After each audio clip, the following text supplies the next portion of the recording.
Hello everyone and welcome back to the Insight series. Now this week we have got one of the Enduro World Series top men. That's right, we're talking about Mark Scott, the man from Edinburgh who now resides in the Tweed Valley, of course has been riding for the Santa Cruz Enduro Racing Team for numerous years right now.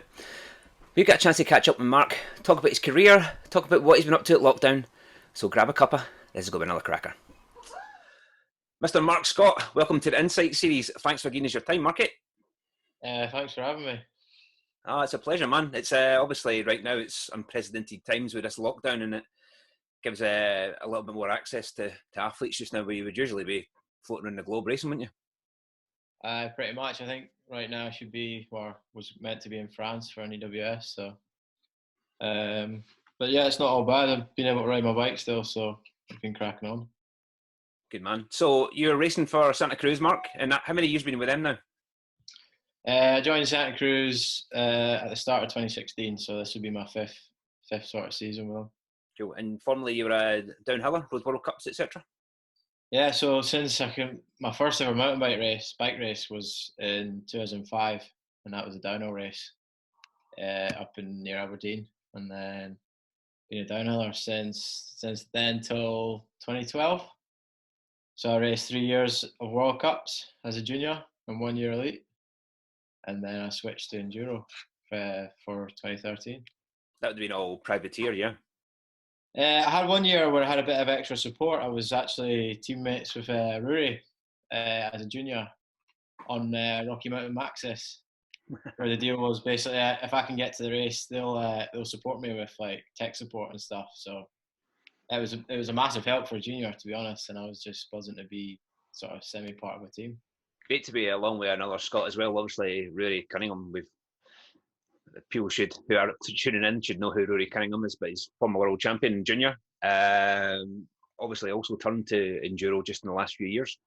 But it'd be good to have had another Scot on the team and somebody that speaks the same language as you. That was it. That was it. And at the time, I was still like 16, 17, so he was the sort of the man in the UK going real fast, and even he was local to me, so it helped massively, kind of sort of get me on the world stage a bit more. So you're still at home with the parents, and that was that still up near Edinburgh? How had you moved to Peebles? Yeah. So yeah, I lived in Edinburgh until I was 20, 21 with mum and dad, just near Portobello. So I just grew up there riding BMXs and turning about the streets, and had a wee jump spot, and that was it. So we didn't really have many trails on the doorstep. We just kind of were pretty raw getting into it, and I would drive down to the Tweed Valley like once or twice a week to ride with my dad, pretty much. So yeah. Your background's not all cycling though, is it? Your background comes from another sport, doesn't it? Yeah. So since I was maybe 4 years old, I was playing football like 2, 3, 4 times a week, flat out. Played for a few teams. Yeah, I played for Leaf Athletic for a long time. Pretty high level. It was a pretty good team, and I played for Hibs for a few years as well. I got scouted by them. And then by the time I got to, I think I was about 14, I just started mountain biking, so I was about 2 years, 3 years into mountain biking, and I kind of just ran out of steam playing football. I didn't really enjoy it anymore. I was kind of getting good at mountain biking and stuff, and I kind of had to. I didn't have to, but I kind of just went more towards the bikes, and just went for it. Just sacked the football off and never looked back. I think that's like kind of echoes my kind of story in cycling. I've done loads of other sports, but as you just kind of pointed out there, is that cycling just quickly takes over your life. And I think when you start something new at that kind of age, that kind of early teens, and you start seeing loads of progress and getting the buzz and starting to build your wee social group as well within the sport, it's really attractive. And to be honest, it's even at your age, back then, there's probably been many people, from your neck of the woods doing, downhill mountain biking. I know, and as a whole, like downhill was still quite a small sport, to be honest. No one really knew what it was. They just thought, oh, he's a motocross rider or something. You see the helmet and stuff, and you're like, oh, he's going motorbikes, and it was like, I'd have to explain it so much, and I got so tired of that. But it is getting a bit more mainstream now, and it's pretty, like, if you're from Edinburgh, you kind of know where Glentress and Eleven is now, and you know kind of what goes on down there. I think you're probably still in the category like me that you can say that you were actually a cyclist before it was cool. So, Aye, pretty much. well, the thing is as well that even you were in enduro pretty much from the onset, weren't you? I mean, you've been racing it since 2013. You're one of only two riders in its sort of 6-year history alongside Florian, who's done pretty much every single round, and you're known as the most consistent EWS rider, on the circuit. So, what's kind of your secret, Marky? I think you just said it. The consistency comes from consistent riding. I think I just ride a lot, and I've raced a lot as a junior and a youth. My dad always helped me out a lot and kind of told me like racing is kind of the best way of training. Getting used to it, and somewhat getting used to the pressure and stuff. And he never forced me or anything, but after I was kind of junior level, he just kind of let me do my own thing, and I passed my driving test, and slowly he just kind of handed the race to me, and that was it. I was going to races with my mates or like with Rory or whoever, and I loved it that much. I didn't need any pushing or anything anyway, so it was like, yeah, I was straight into it. It sounds like you get a nice combination of that kind of the support when you need it from your parents and your dad especially, but obviously when things get tough, they're there for you in the positive way. They're not that overly kind of pushy parent, which kind of echoes me as well. My parents were they didn't really care if I made anything of the sport or I got a result. They were just really, more importantly, they were hoping that I just did my best, and I enjoyed what I did, because I think sometimes a lot of young kids, sometimes it's maybe not necessarily the kid that's doing it. Sometimes it can be the parent who's kind of doing the sport through the kid's eyes, and it's really refreshing to see kind of just the way in which you've been supported is probably added to the longevity of your love in the sport, because this is now, many years is that now? Is that, what, 10, 15 years now you've been doing it? So first race I was 11, and just turned 27 last week. So, aye. What was that first? What was that? The first race? It was an SDA, so Scottish Downhill at Pitficky, and I think I was a year too young still, but I was still still allowed to race. And Danny Hart actually won the category. So, that was back when he was on his Balfour back in the day, and I think I got like 16th out of 20.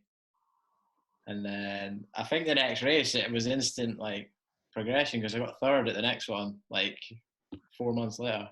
Aye.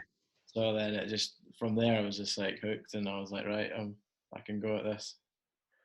It's nice to see that, obviously the way in which the sport's changed and grown. And obviously we spoke previously when we had an episode of the Insights with Andy Barlow about how much the discipline of enduro has grown so much in the last few years. I mean, it used to be kind of, I wouldn't say it was a bit of a joke when it first started, but people weren't too sure what it was, and it was looked at maybe like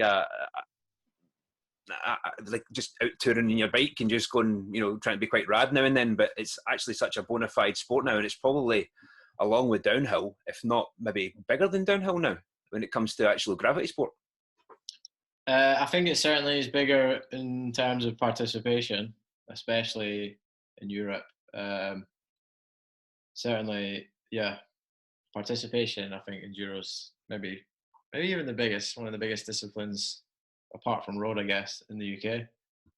There's like thousands and thousands of people doing it, and yeah, like downhill is always going to be the best one to watch, but to get involved in, I think enduro's the way forward. You can get a bit of a taste of all aspects of mountain biking, I think. It's a bit of a big day out as well compared to downhill, isn't it? It's hours and hours, and that's kind of what I wanted to ask you about, is that having done so many years of it, how have you seen the way in which the rounds have they've progressed, and as it went from being literally 5-10 minute runs to like double that now, and isn't there's quite a lot of runs now which are way over 20 minutes, isn't there?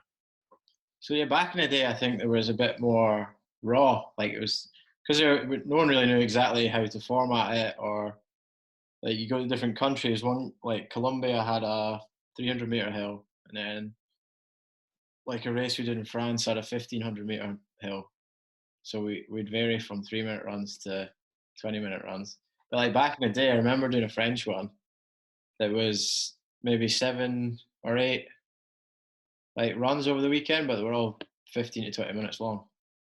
Like, and your race time was an hour and a half. Like, you don't get those ones anymore, but it'd be cool to get some. But they were just, and literally you did one practice run, and then you had 10 minutes at the pits, straight back on the left, and you just race it straight away. And you just 3 in a day, and then next day same again. And for people who are maybe just joining into this chat and they're trying to question what enduro is, it's purely self-sustained. You better to explain it than me, Mark. You're the expert on it. So explain to us exactly what is enduro then from a racing point of view.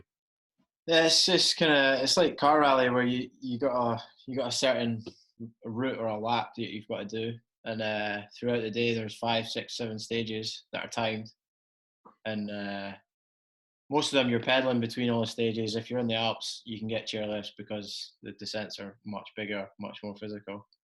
But yeah, 5, 6, 7 stages a day timed, and then add those times up at the end of the day.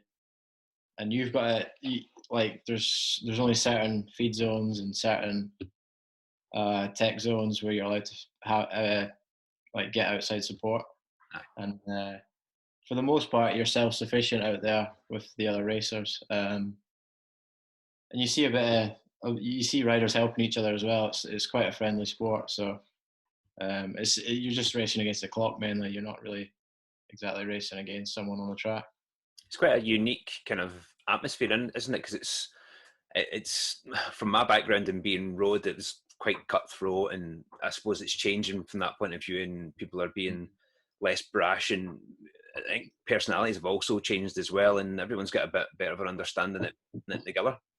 You know, you're just trying to do your best on the day to get through, you know, the crappy bit, but you can really see that in enduro, and that was one of the things that I noticed when I started working with, like, say, you and Rory, was that the camaraderie is just it's off the scale. Everyone's there to just have a good time, and like you say, you're racing the clock. You're not racing the individuals. It's you literally against the clock. Similarly, in the way in which the time trial on the road is called the race of truth. You know, it's you literally doing everything you can to get through the real crappy bits of all the stages and make sure you can get there and be as consistent, which obviously you're a master at, and be the most consistent and try your best to get the fastest times accumulative over sometimes one day, sometimes 2 days.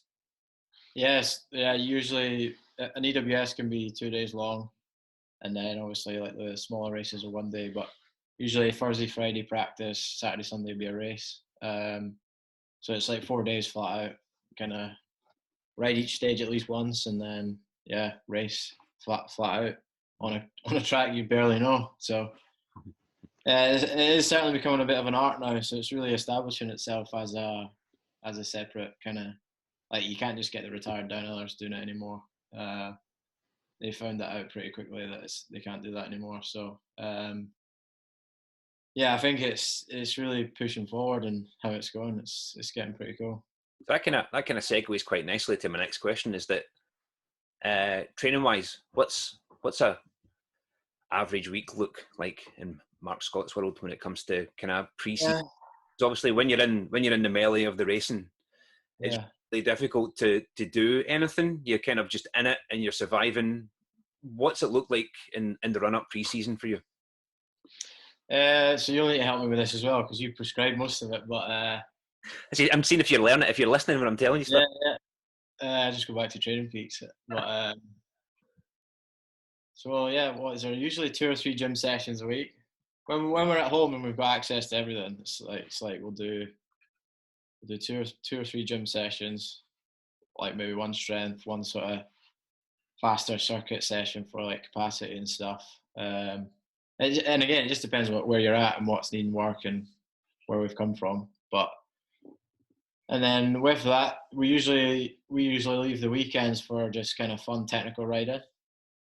And then Monday's a rest day, and then there's maybe 2 or 3 interval sessions in there as well.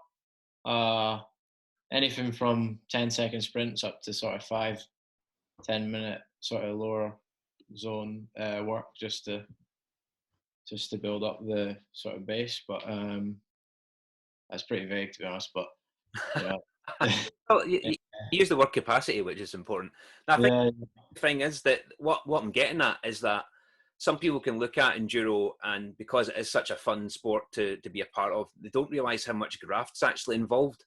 And I think you're the perfect example of this, Mark, because you have to be strong on your bike, you have to be technically good on your bike, and you have to be bloody fit. You can't do a 5 hour, up and down mountains, whether you're going hard up the mountains or not. You have to be efficient. You need to know how to look after yourself, and things like knowing how to fuel yourself, looking after yourself during those liaisons between the stages is really, really important. And a lot of people don't understand that the energy you might use in a liaison of a knock-on effect to you potentially in the 5th or 6th run of that day.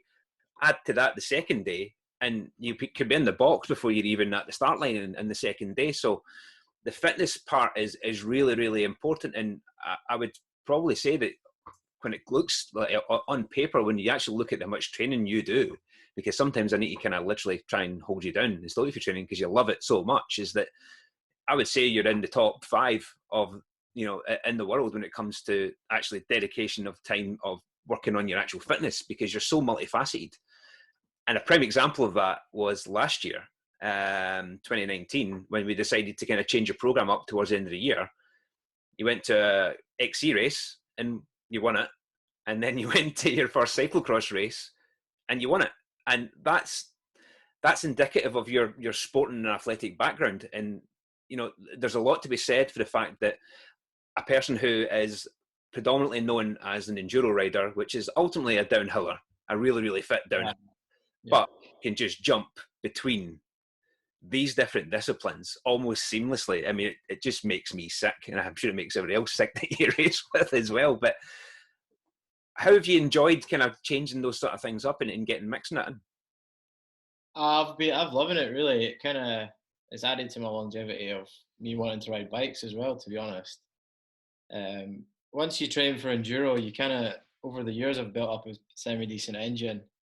Obviously nothing like a world tour roadie, but like enough to compete at these other events and for these shorter, sharper events to really, when you add that with my skills, then it can put me in the right place at the right time really to race with the top guys. And I've kind of worked that out. It took me a wee quick minute there to figure out the racecraft, but like I want to do some more cross for sure because it's just flat out 1 hour, and if it gets technical, then I should be right in there. So, but I just love riding all sorts of bikes. Santa Cruz have got so many bikes, and I can ride 90% of them at the highest level. So, I just love riding bikes. Well, talking about Santa Cruz, obviously your main sponsors, and I think you're in an incredibly privileged situation. Such an awesome bike company to be at your back, but I mean their product is like top end. And what's your kind of go-to bikes? Obviously, the cyclocross bike would be the Stigmata, but what's your kind of your trail bike like? You've had a few to dabble with, and what was the bike looking like for this year? Unfortunately, there's a chance to ride it yet or race, but what has been your bike of choice for 2020? So this year we didn't change anything, so we're racing on the Mega Tower again, which the 160mm trail bike. It's the biggest 29er as well, so it's sort of the biggest bike available that's not a dyno bike that still goes up hills. But we're racing them. We got some custom colours all done up for the races, but I haven't even seen it still, so it's still in the factory waiting, ready to go. But yeah, that was the same bike as last year, but just fresh kind of fresh parts and fresh bits and bobs. But no, it's been a solid bike for the last over 15 months now. So yeah, I was looking forward to getting stuck in, but I've been spending a lot more time in lockdown on my XC bike, which is the Blur, and a bit on the gravel bike, the Stigmata. So well, it is what it is, but I can still ride, so it's not too bad. Well, we'll come to lockdown in a wee minute, Mark, but there's a couple of wee questions I want to ask you. So you obviously moved out of the Tweed Valley for obvious reasons, but how important has that been for your sort of development as a rider? So yeah, I moved here. It's coming my third year now. I moved here at the end of 2017, and it was just sort of almost a step from a career. It was like, if I'm going to live anywhere near home where I can ride, 6 days a week, mountain bikes from my front door. It's going to be here, and still 20-30 minutes from my mates from school and stuff like that. And I've got lots of mates here as well, so it was perfect. I can do 40-minute climbs from my front door. Me and Rory were just like smashing each other to bits over the last few years, downhills, uphills, everything. It was a great wee training group we've got here. A few of the lads just loved getting stuck in, so it was a big progression, I think, and really kind of it pushed a lot of us on. I think like me and Rory worked really well together. Coming in for enduro racing, it was perfect, and it's some of the best riding for enduro in the UK. Like there's so much variety, and it's the place to be to ride all year round as well. Yeah, I mean, you've got the old school madness of inner Leithen, you've got the nice kind of mellow and I suppose slightly off-piste stuff at Glen Tress, but the Golfey is the place to go in it. I mean, there's very rarely a weekend you go up the Golfey and you don't see, you know, a whack of folk there. I mean, it's not just yourself, it's obviously Rory, it's Katie Winton, it's Lewis Buchanan. There's a massive hotbed of talent which is now living in the Tweed Valley, but I think that also helps you guys as well, because it kind of spurs you guys on to keep on progressing and keep on pushing that wee bit, and the trails will evolve and new trails will pop up. But the great thing, and probably maybe not the best thing sometimes as well, is the fact that everything now is online and everyone can see Strava, and you've always got something there where the young guys can try and chase you, which is great for progression of everyone, but you've also got them champing at your heels and you want to keep pushing. Yeah. No, like it's good. It keeps everyone honest, you know, like there's no better way than riding with someone that's as fast or faster than you. For me, I've always tried to latch onto that when I was younger, was to get involved with the big guys a bit more and just try, even if I was getting smoked all the time, but eventually I would get in there, sort of thing. Aye. Well, that's kind of always been the way I've worked. And yeah, just try follow the wheel in front and just keep jumping at the bit and crafting. So grafting's always been easy for me. So that's sounds a bit stupid, but it's the easiest way to go about it if you want to be consistent. No, totally, and I think you're quite right there. Is that the only thing that's changed now is that there's not many people around. I mean, Rory's a prime example of you and him just work so well together, and because you're both so talented when it comes to gym work and on the bike work and skill, especially. I mean, former world champion Rory, so he knows how to go down a hill. But having used to able to just go at each other, that's what's probably keeping you guys progression, isn't it? More than being chased by the youngsters, isn't it? Yeah, totally. It was our full-time job as well, so we saw each other six days a week, and we you knew what was going on, and we'd be in the gym each other as well, like doing circuit sessions together, trying to beat each other at staff exercises, and just good healthy competition. At the end of the day, you know, we're always mates, so we'd always have a laugh as well, and it just worked really well. And it was a shame he got ill there, but he's on the mend now, so we might have him back sooner rather than later. Yeah, I'm hoping to get him, capture him for a wee 45 minutes of a chat with him. But I have to say that in the years I've been coaching, when you two guys in the gym, just watching you going at it, it's magic. Honestly, it's like watching two Mike Tysons going at each other, but total camaraderie. And the best part for me is when I really got it with you and him was that whenever you're done your session and you're lying in your back, breathing out your hoop, but you're still shouting, "Go on, Roy, go, go, go!" And the support you give each other, it's without trying to say soppy, it's quite a special thing to behold when you're actually in that room and you're watching you graft and the music's going and it's just 110% full gas, and then lying down, cheering each other on, just watching the two of you just bounce off each other it's pretty magical, and it's something that I really, really love when we get the two of you in the gym. So fingers crossed we'll get them back very soon. But last couple of things, Mark. So you've raced around the world. Where's been your let's start off with your least favourite place to race. Least. I used to hate racing in France because the food was generally rubbish. You usually just get some really overcooked pasta, some sweet corn, grated carrot, and some really horrible vinaigrette and red sauce for your pasta. was my experience of pasta. France, not for France, Normandy and Brittany. Probably not. Yeah, not France. Worst place? It's hard to say. They should have warned me about this one. Well, worst race? What's been the worst kind of race you've had from like a conditions point of view or a mechanical point of view? There was a few in the 2017 season there. I was on a bit of a flyer. I think I still got 8th overall, but like there was 2 races where I got a flat tire and I was in 4th place. Like I went from 6th to 4th, and then was into the last 2 stages, kind of going for top 3. I got a flat tire in Madeira, EWS there, and that just happens. So that shit just happens like that. Sometimes you can't avoid. And that year as well, the French round, I had multiple mechanicals there, and same again. I was in the top, going for the top 5 really in the championship in the overall. So, but I mean, like this bike racing and stuff like that happens, and like that year I got my first podium was in Whistler, so it ended up being a pretty decent year anyway. So ups and downs. It's just any sport, you get that. Totally. I mean, and again, it's the thing is as well is that it's also a testament to kind of the mentality that you need for sort of bike racing, because one minute going great, then suddenly something just comes out of nowhere, blindsides you, and you have to literally just try and reset. Don't think about what's happened. Just deal with it. Get back on the bike, fix it, or whatever you need to do. Get back on the bike and go, because losing your shit's not going to fix it, is it?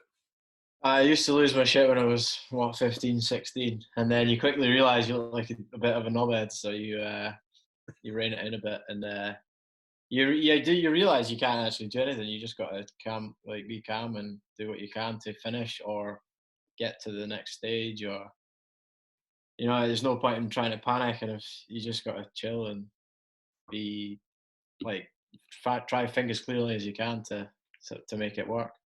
Nice, under pressure. Stay lucid as often as possible, eh? So that's your worst moment. What's been your favourite place and kind of one of your top performances that kind of always kind of springs to the front of your mind when someone asks you? Probably the Whistler race in 2017, the EWS. I got my first podium there. Just for result wise, that's probably one that stands out.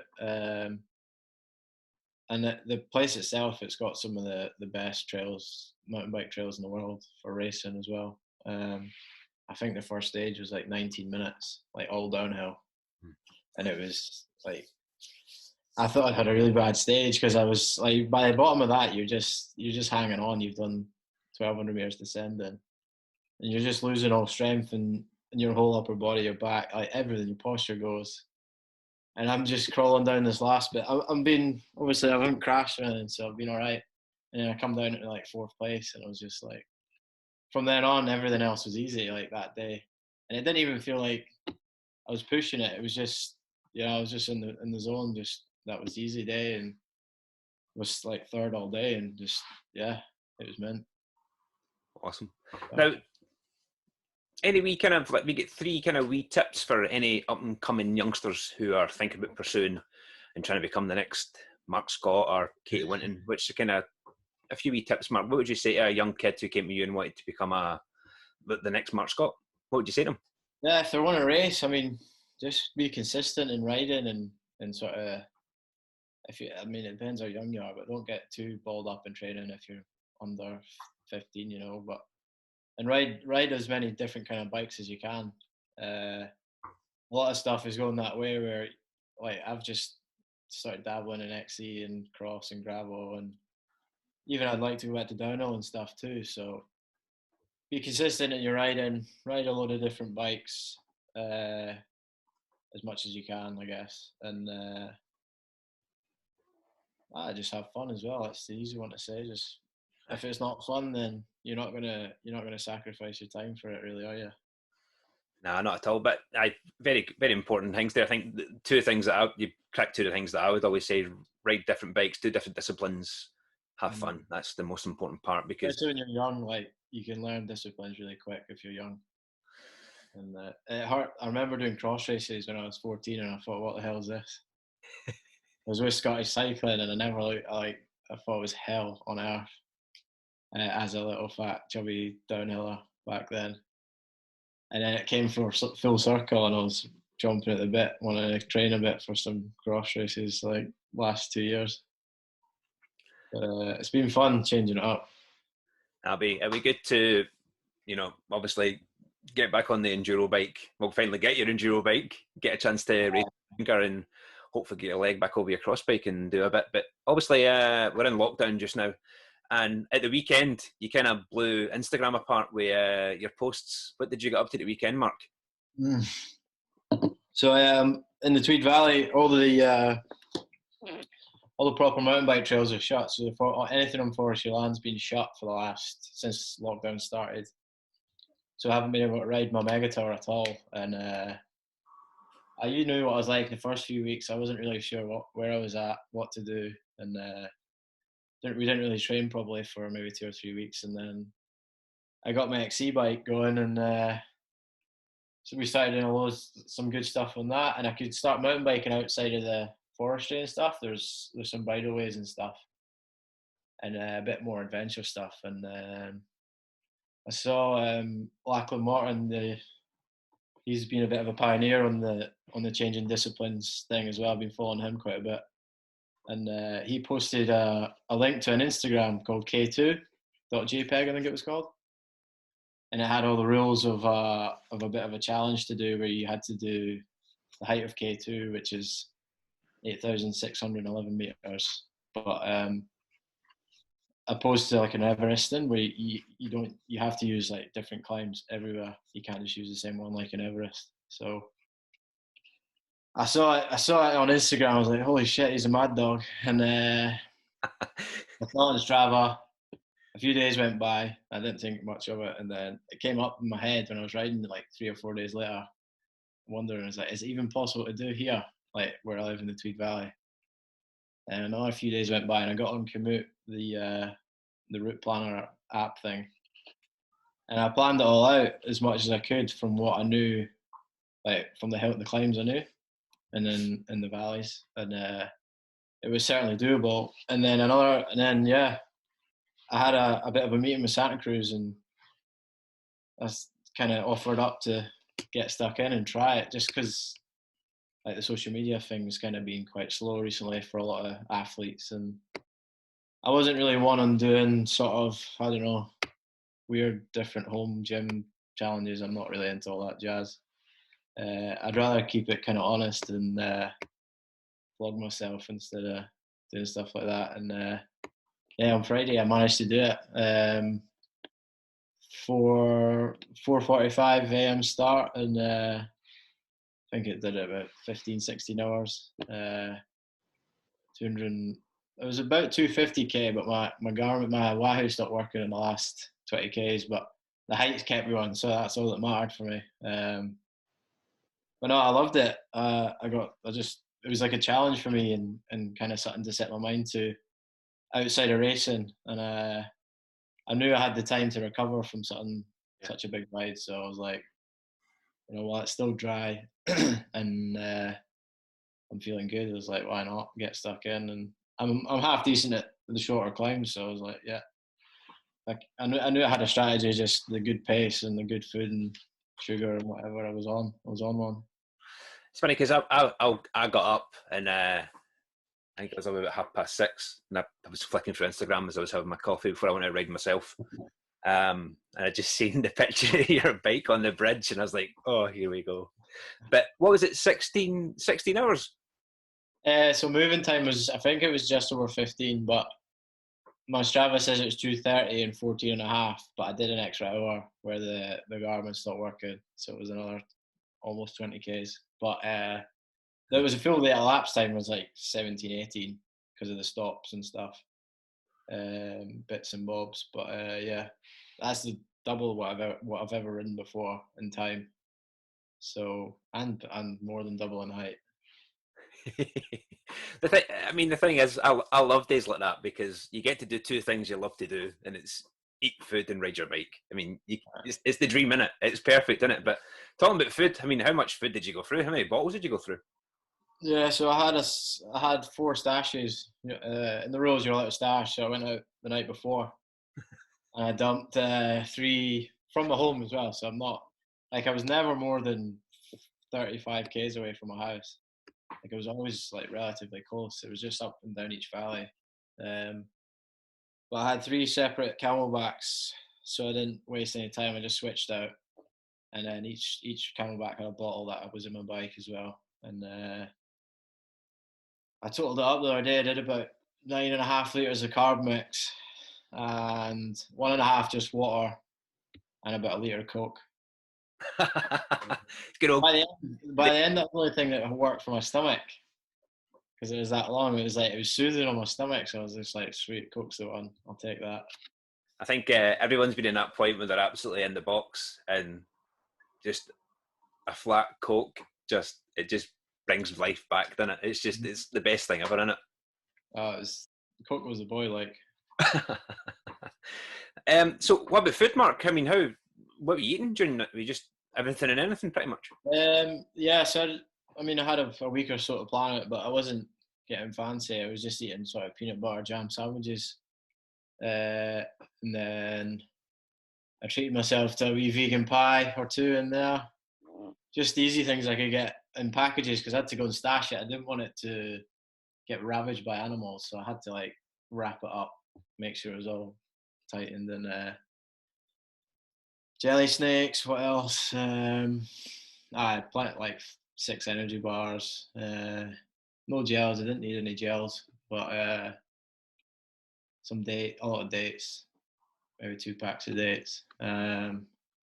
And there was a few nuts in there, just something salty to keep me just from my head. I didn't want sweetness all day. I wanted a bit of salt. But no, my plan worked out well. The only thing I struggled with was the wind farm. So in Glentress, there's a Glentress hill, and then behind that there's a wind farm hill. It was kind of my furthest away point, but there was like 6 climbs in there, and I got quite low on supplies out there, and I knew either way back was like a 40-minute climb back, so I had to like knock it down to reserve pace back out there, and slowly sort of some fatigue was creeping in there. That was about maybe 5.5 to like 7,000 meters was maybe the toughest bit. Aye. And then I came into my last feed, and then it was just it was easy from there. I was just gonna head down, and it was quite numbing, but it was fine. It was good. After the last feed there, and finished at Glentress. I think there's something about things like that.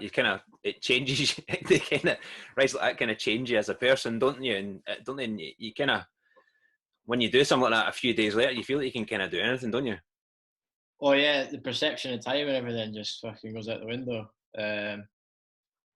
But no, like yeah, I mean, I always knew I could kind of do it. It would just be the time to recover from it, and planning it well. And I like the idea of this, that it wasn't just an Everest. It was almost like you couldn't do any repeats. So like it just kind of it was. I liked the idea a lot, and just thought I'd get stuck in. It's a nice wee project, I think, to distract you from the madness. But I suppose this is going to be the precedence, and it'll maybe be a few people trying to take it on. But as, as you found out yourself, it's no mean feat, is it? Well, in the UK, I don't know how possible it would be to do in the UK outside of this valley. I'm lucky there's access to so many hills here, and I know I'm kind of local, so I know every single way up them.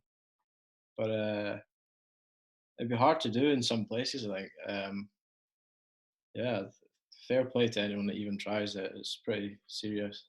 But yeah. Well, if you think about doing it again sometime soon when lockdown stops, Marky, I'll be there with you. That's for sure. I'm sure of a few other people that we know around the Yeah, we keep. could do a similar version. I've been looking at the maps. There's some hills out west of us that we haven't really touched, so we're on about doing something out there. Mega. Well, Marky boy, thanks for your time, buddy. Great to obviously see you as always. I'm not actually seeing you physically for a few weeks now due to lockdown, but keep doing what you're doing, bud. Keep that chin up, and all will be good soon. But thanks for your time, Mark. And Anytime, anytime. cheers, mate. I will see you soon. Cheers.